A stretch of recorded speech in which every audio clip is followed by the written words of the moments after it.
శరత్కాల చంద్రికా గురు కరుణా స్పందితా గంగాజరి ప్రవాహికా బోధామృత ప్రసాదితా सहनशील भूस्वरूप ज्ञान दिव्यदायक अग्निवायु सम्मिश्रित जीवनोद्धारक अग्निवायु सम्मिश्रित जीवनोद्धारक शरत्काल चंद्रिका गुरु करुणा स्पंदिता. స్వామిని గురించి చెప్పుకునే క్రమంలో మనం ఒక చోట ఆపాం. ఈరోజు అక్కడి నుంచి కొనసాగించుకుందాం. స్వామి సచ్చరిత్రలో అది కోటి తీర్థం అధ్యాయంలో ఉంది. నిజంగా ఈరోజు మనం చెప్పుకునే సంఘటనలు మనకెన్నో ఉద్బోధనకరమైన విషయాలను చెబుతాయి. ఇది మనకు కొంత సరదాగాను, కొంత స్వామి ఆంతర్యమును తెలిపేటట్టు, కొన్నిసార్లు ఒక మిడిమిడి జ్ఞానంతో ఉండే సాధువులతో ఎలా స్వామి వ్యవహరించారో కూడా తెలుస్తుంది. మైదుకూరు ప్రాంతం నుంచి ఒక స్వామివారు వచ్చారు. ఆయన ఏదో అక్కడ ఆశ్రమం ఉన్నవారో ఏదో స్వామి అనేవారు, మైదుకూరు స్వామిని. కోటి తీర్థం వచ్చి అక్కడ ఉండేటువంటి యానాదులు మొదలైన వాళ్ళందరికీ భోజన సంతర్పణం చేయడానికి వచ్చేట. ఆ రోజుల్లో వెంకయ్య స్వామి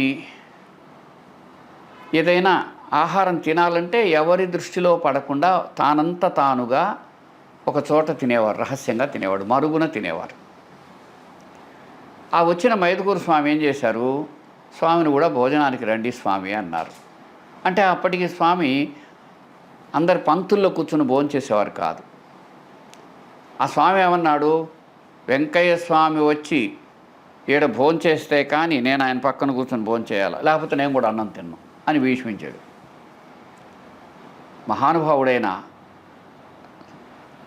అవధూతమూర్తి అయిన వెంకయ్య స్వామి, ధర్మం మెరిగిన స్వామి, అట్లాగే నేను నీతోనే కలిసి భోంచేస్తాను అని తన నియమాన్ని పక్కన పెట్టి భోజనానికి కూర్చున్నారు. భోజనమైంది. అప్పుడు అసలు ఆయన తన మూట విప్పాడు మైదుకూరు స్వామి. రకరకాల ఈ సాధనా పద్ధతులు, ఈ ఉపదేశాలు ఇవన్నీ ఉండేవాళ్ళు. ఈ రకరకాల సంస్కారాలు ఉంటాయి వీళ్ళలో. కానీ అన్నిటికంటే గొప్ప సంస్కారం వినయం. విద్యా దదాతి వినయం అని. ఎవరికైనా విద్య ఉంటే వాళ్ళకు వినయం ఉండాలి. వినయం వల్లనే విద్య శోభిస్తుంది. అటువంటి సుశోభితమైన విద్య ఎక్కడ ఈ అహంకారం ఇట్లాంటివి ఉండవు. ఆ మైదుకూరు ఆయన ఏమన్నారు, స్వామి మీరు నాకు అక్షరం ఇవ్వండి అన్నాడు. అప్పుడు స్వామి అన్నారు, అయ్యా నాకు అక్షరము తెలవదు అన్నారు వెంకయ్య స్వామి వారు. చాలా జాగ్రత్తగా వినాలి ఇది. అప్పుడు వెంటనే అతనిలో అహంకారం పైకి వచ్చింది. అయితే నేనే అక్షరం ఇస్తాను తీసుకోండి అన్నారు. అంటే అక్షరం అంటే మనం ఏం చెప్పుకోవచ్చు అంటే మంత్రోపదేశం. మీరు నాకు మంత్రోపదేశం చేయండి అన్నాడు అన్నమాట ఆ స్వామి. వెంకయ్య స్వామి వారు ఏమన్నారు, మంత్రోపదేశం మా పద్ధతి కాదు, మాకు అది తెలియదు, వద్దు, తెలిసినా అది కాదన్నారు. అయితే అతడేం చేశాడు, అంతలో ఊరుకుంటాడా, అసంతృప్తిగా స్వామి వైపు చూశాడు. మిత్రులారా, వెంకయ్య స్వామి వారి ప్రతి మాట పరమద్భుతం. అందులో అంతులేని భావన, సాత్వికత, తాత్వికత ఇమిడి ఉంటుంది. అది అర్థం చేసుకునే కొద్దీ ఒక అద్భుతమైన ఊట లాంటి ఆనందం కలుగుతుంది. ఆయన సౌమ్యమైన సమాధానం ఇది, అయ్యా నా చేను పండింది, పరిగ చేను ఇటుపోయింది అన్నారు. అంటే అర్థం ఏమిటి, సాధన చేయవలసిన అవసరమును దాటి సఫలమైపోయాను. చేను పండిందంటే ఏం చేస్తారు, చేనులో ఉండేటువంటి ధాన్యం మొత్తాన్ని తీసి ఒక దగ్గర సమీకరించుకుంటారు. ఆ తర్వాత దాని లోపల ఎక్కడన్నా అక్కడక్కడ రాలిపోయినటువంటి గింజలన్నింటినీ కూడా తీసి సరైన రీతిలో వాటి సంరక్షణ చేసేస్తారు. అయిపోయిన తర్వాత ఇంకా అక్కడ ఏమీ మిగలదు. నా చేను పండింది, జీవితం అనే పంట ఎందుకు అంటే పంట పూర్తయిపోవడం అయిపోయింది, నా సాధన అయిపోయింది కనుక ఇక నాకు ఏమీ అవశేషం కూడా మిగలలేదు. కృష్ణ పరమాత్ముడు భగవద్గీతలో చెబుతాడు, ఈ ముల్లోకాలలో నేను చేయవలసిన పని కానీ ఏమీ లేదు అని. ఆ విధంగా వెంకయ్య స్వామి వారు చెప్పారు. తనకు తానుగా చేయవలసిన సాధనలు ఇవేవీ లేవని, తాను పరిపూర్ణమైపోయానని అది స్వయంగా చెప్పడానికి వీల్లేదు. కనుక అన్యాపదేశంగా చెప్పిన మహా అవధూతమూర్తి స్వామివారు పరిగసేను ఇటు పోయింది అన్నాడు. పండిన చేను వంటి తమకు అవి అవసరం లేదు అన్న భావాన్ని ఇందులో ఆయన చెప్పారు. కోటితీర్థం దగ్గర మరొక విచిత్రమైన విషయం దొరికింది. అది ఎంతో గౌరవనీయమైన, మనం ఎప్పుడు గుర్తుపెట్టుకోదగింది, స్వామి కృపా విశేషానికి గుర్తయింది. స్వామి అతి సహజంగా సాధారణంగా పెన్న ఒడ్డున ఒకదారి కూర్చున్నారు. ఆ పెన్నలో అప్పుడప్పుడు నీళ్ళు వచ్చినప్పుడు ఆ పక్కకి ఈ పక్కకి చిన్న చిన్న పడవలు పెట్టి దాటిస్తూ ఉంటారు. అవసరం ఉన్న వాళ్ళు వెళ్ళి వస్తూ ఉంటారు. ఆ పడవలు ఏం చేస్తారంటే ఆ పక్కనే ఉండే ఊళ్ళ వాళ్ళు ఆ పడవలను పక్కనే కట్టేసి ఉండి అవసరమైనప్పుడు నీళ్ళు వచ్చినప్పుడు ఇటు నుంచి అటు ఆ గ్రామాలకు ఇబ్బంది పడకుండా తీసుకెళ్తుంటాడు.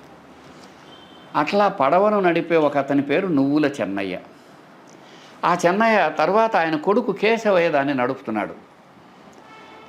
ఆయన వెంకయ్య స్వామి పట్ల గౌరవంగా ఉండేవాడు, కలిసినప్పుడు నమస్కరించేవాడు. 1989వ సంవత్సరంలో ఒకసారి ఈ కేశవయ్య ఒక మాట చెప్పాడు.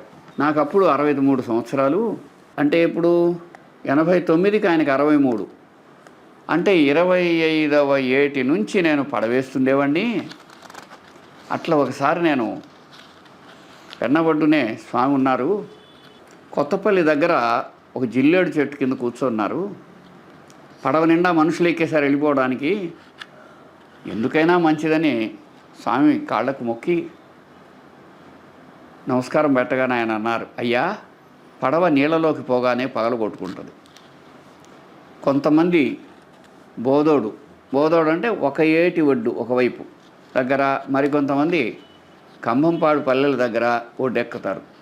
అంటే ఎవరు చనిపోరన్నమాట, దాటేస్తారు. ఎందుకంటే అందరికీ ఈత వచ్చి ఉంటుంది, మనలాంటి వాళ్ళు కాదు వాళ్ళు.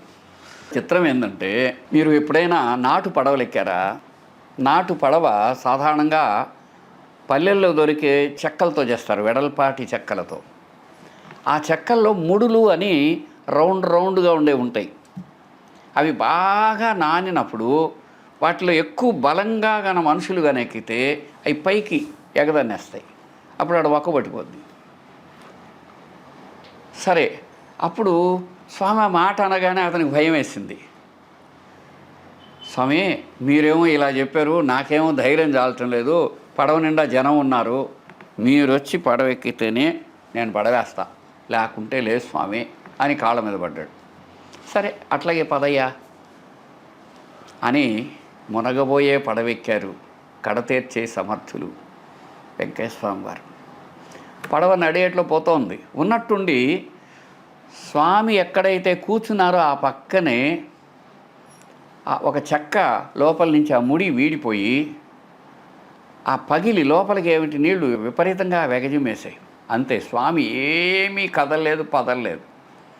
ఆ పగిలిన చెక్క మీద తన పైగుడ్డ పై పంచె వేసి దాన్ని పెట్టి దాని మీద కూర్చున్నారు. పరమశాంతంగా ఉన్నారు. ఆయన ముఖంలో ఇంత కూడా తేడా లేదట. నట్టనడి నదిలో నిండా జనం ఉన్నారు, కానీ స్వామి ఏమీ పరమశాంతంగా కూర్చున్నారు. పడవ ఒడ్డు చేరిపోయింది. పడవెక్కిన ఆ శ్రమజీవులందరూ తమ తమ నెలవులకు సాగిపోయారు. అతి మామూలుగా వాళ్ళందరినీ కాపాడిన కరుణామూర్తి అయినటువంటి స్వామి మాత్రం నిత్యకృత్యానికి తనదైన రీతిలో అలా సాగిపోయారు. ఈ సంఘటన మనకు 17/1/2010 కోటితీర్థంలో ఇది నిజంగా జరిగిందా లేదా ఏమిటి అని అడిగితే గోపాలయ్య గారు మనకు ఆత్మీయులైన అవునవును నిజము నాకు తెలుసు అని చెప్పారు. తర్వాత ఒక విషయం ఏంటంటే, మీకు ఎక్కడైనా ఒక మహానుభావుడు ఎదురుపడితే, ఒక సాధు ఎదురుపడితే వాళ్ళని అనవసరంగా వాళ్ళ మీద లేనిపోని అభిప్రాయాలు కలిగి బాధ పెట్టకూడదు. వాళ్ళ మానాన వాళ్ళని బ్రతకనివ్వండి. లేదా వాళ్ళకి చేతనైతే ఆ మంచి ఏదైనా ఉంటే చేయండి. ఒక మహానుభావుడు ఒక్క చోట ఒక క్షణం నిలబడ్డా కూడా ఆ స్థలము, ఆ ప్రాంతము అందరికీ మేలవుతుంది. సాధారణంగా సామాన్య సమాజం మహాత్ముల్ని ఎప్పుడు బాధ పెడుతూ, హింసిస్తూ, తరిమేస్తూనే ఉంటుంది. అనాది కాలం నుంచి ఎక్కడ చూసినా ఏమున్నది నరజాతికి గర్వకారణం అనుక్షణం పరపీడన పరాయణత్వమే అని స్వామివారిని ఎలా బాధ పెట్టారో ఇక్కడ వస్తుంది. కోటి తీర్థానికి నా పండరి కోటి తీర్థం అని చెప్పిన స్వామి, దాన్ని మనం ఎలా అర్థం చేసుకోవచ్చు అంటే, బహుశా స్వామివారు ఎప్పుడు అక్కడ ఉండాలని కోరుకుండొచ్చు. తన పండరిలాగా తాను అక్కడే సమాధిగతుడు కావాలని కూడా స్వామి అనుకుని ఉండవచ్చు. కానీ అక్కడ ఉండేటువంటి సమాజం అంతా సమిష్టిగా కాదంటే, అక్కడుండే నాయకులు, అక్కడుండే పెద్దలు కాదంటే, వెంకటేశ్వర స్వామి ఒకటే అంటాడు, అయ్యా పొమ్మంటే ఏముందయ్యా, పోయేదే కదా. అనంత విశ్వమే తనదైనప్పుడు పోయేదెక్కడికి ఉండేదెక్కడికి అంతా ఒకటి, అన్యం లేదు అని. కోటి తీర్థం నుంచి స్వామి అట్లా వెళ్ళిపోయింది తలుచుకుంటే గుండె గొంతుకలోకి వచ్చినట్టు బాధ కలుగుతుంది. ఎంతటి ఉపకారం చేసిన మహానుభావుల్ని, సాధువుల్ని ఇలాగేనా చూసేది? ఈ సమాజానికి ఇంకా అర్థం కాలేదు అనిపిస్తుంది. ఆ ఊళ్ళో ఒక పెద్ద ఆయన ఉన్నాడు, చెన్నప్ప నాయుడు. ఆయనకు ఈ స్వామి అర్థం కాలే. ఎందుకంటే వాళ్ళు ఉండే తీరు పద్ధతి వేరు. ఇదేంటిది మంత్రాలంట, తంత్రాలంట, దూలాలంట, తగలబెట్టే పద్ధతి ఏంది, అందుకని ఇంకా అక్కడి నుంచి పంపించేయండి. ఎక్కడో నది ఒడ్డున ఈశ్వరుడి గుడి దగ్గర ఉండేటువంటి వెంకయ్య స్వామి గురించి ఆయన ఒక కొమ్మి నరసప్ప నాయుడు అని ఆయన పంపించాడు రాయభారంగా. ఒకటే విషయం, అతడు ఏ దృష్టితో వచ్చాడో అతన్ని చూడకముందే స్వామికి తెలుసు. అతన్ని చూస్తూనే నిర్లిప్తంగా స్వామి ఏమన్నారు, నీవు వచ్చిన పని నాకు తెలుసు, నేను ఇప్పుడే నది అవతల కచ్చేరి దేవరాయపల్లె, అసలు దాని పేరు, దాన్ని అందరూ కచదేవరాయపల్లె అంటారు, కచదేవరాయపల్లె శివాలయానికి పోతున్నాను. నీవు చెన్నప్పనాయుడుతో కోటీశ్వర స్వామికి 19 బియ్యం అంటే 10 తూముల బియ్యం సమారాధన చేసుకోమని చెప్పవయా. అంతే. స్వామి లేచారు. ఆయనకుండే అతి తక్కువ వస్తువులు, 2 చేతులకు సరిపోయే వస్తువులు తీసుకున్నారు. ఒక చిన్న ముంత, మండే ఒక చిన్న మోకు, అట్లాంటివి మాత్రమే, అతి తక్కువ, ఇంకేమీ లేవు. 2 చేతులలో తీసుకున్నారు. మహానిర్లిప్తంగా ఆ సువిశాలమైన పెన్నా నదిలో అలా వెళ్ళిపోయారు. అవతల ఊరు అదృష్టానికి నోచుకుంది, ఈ ఊరు అదృష్టాన్ని కోల్పోయింది. ఆ విధంగా కోటి తీర్థం స్వామిని కోల్పోయిన ఆ సంఘటన తలుచుకుంటే చాలా బాధ కలుగుతుంది. ధర్మము, దైవము పట్ల సరిగా ప్రవర్తించినటువంటి మన సమాజాన్ని మరొక్కసారి గుర్తు చేసుకున్నట్టు అవుతుంది. నిజంగా వెంకటేశ్వర స్వామి వారు అలా ఉండుంటే అది మరొక పరమాద్భుతమైన మహనీయమూర్తి యొక్క సుస్థిర స్థానం అయి ఉండవచ్చు. ప్రపంచంలో ఈరోజు ఏ విధంగా అయితే గొలగమూడి ఉందో, ఏ విధంగా ఒక సిరిడి ఉందో, ఏ విధంగా అక్కడ కామార్పుకూరు ఉందో, గంగ ఒడ్డునే ఉండేటటువంటి అమ్మవారి కాళికామాత దేవాలయం ఉందో, ఆ విధంగా మరొక పరమపావనమైనటువంటి రమణ మహర్షి గారి స్వస్థానమైనటువంటి అరుణాచలం వంటి సుక్షేత్రమై ఉండేది కోటి తీర్థం. అక్కడి నుంచి స్వామి నిర్లిప్తంగా సాగిపోయారు. కచ్చేరి దేవరాయపల్లికి వెళ్ళిపోతున్నానని చెప్పి, అయ్యా బాబు, నేను ఇక్కడి నుంచి వెళుతున్నందుకు మీరు అదిగో ఆ దేవుడికి సమారాధన కావాలంటే చేసుకోండి అన్న ఒక చిన్న మాటలో నిష్ఠూరం తప్ప ఇంకేం లేదు. వాళ్ళు నష్టపోయిన దాని పట్ల ఆయనకు నిష్ఠూరం. అది ఎలాంటిదంటే, ఒక ధర్మం, తన పట్ల అన్యాయంగా ఉండే బిడ్డకు వాడు చేసే పొరపాటును గుర్తు చేసే పద్ధతి అది. సమారాధన చేసుకోమని చెప్పయ్యా అని. అంటే అర్థమైంది, వాళ్ళు ఏం నష్టపోయారో వాళ్ళకి తెలియదు. ఆ విషయాన్ని మరొక్కసారి తన సున్నితమైన మాటల్లో చెప్పి సాగిపోయారు. స్వామి లాంటి వారు ఈ అనంత విశ్వమే తమది అయినటువంటి వారికి కొదవే ఉంటుంది, ఎప్పుడూ ఉండదు. కాబట్టి ఎప్పుడైనా అలాంటి వారు ఎదురుపడ్డప్పుడు మనం జాగ్రత్తగా ఉండాలని ఈ సత్సంగం యొక్క సారాంశం. ప్రస్తుతానికి సెలవు. నమస్కారం.